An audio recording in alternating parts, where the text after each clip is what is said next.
આજનો સત્સંગ એક દિવસ શ્રી નીલકંઠ બ્રહ્મચારી લોઢવા ગામ પધાર્યા. તે ગામમાં લખુચારણને ઘેર બાળાનંદ રહેતો હતો. તેને ઉન્મત્ત જાણીને રામાનંદ સ્વામીએ કાઢી મેલ્યો હતો. તે મહારાજ ત્યાં ગયા ત્યારે અગે ગીતાનો પાઠ કરતો હતો.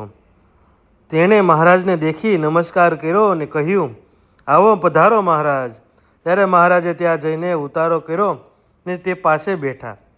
પછી અખે ગીતા સાંભળીને મહારાજે પૂછ્યું, હે બાલાનંદજી, ધ્યાન કિસકા કરના? ત્યારે બાળાનંદ કહે, ધ્યાન હમારા કરના. ત્યારે મહારાજે જાણ્યું છે આ તો બ્રહ્મજ્ઞાની છે, માટે આપણે અહીં ઝાઝા દિવસ રોકાવું નહીં. એમ વિચારીને બેસી રહ્યા, પણ બાળાનંદને કાંઈ કહ્યું નહીં.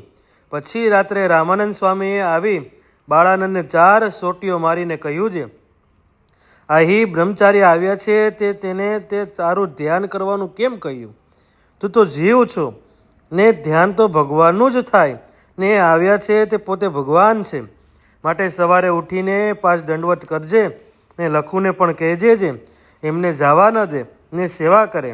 એમ કહીને અંતર ધ્યાન થઈ ગયા.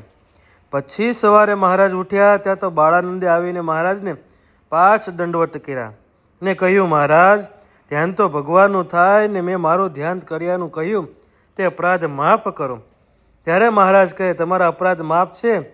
પછી બાળાનંદે કહ્યું, મહારાજ, હમણાં અહીં રોકાવો, હું તમને જવા નહીં દઉં. ત્યારે મહારાજે દયા આવી, તેથી રોકાણા. સહજાનંદ સ્વામી મહારાજની જય. આપ સર્વ ભક્તોને સંત યોગાશ્રમ પરિવાર તરફથી જય સ્વામિનારાયણ.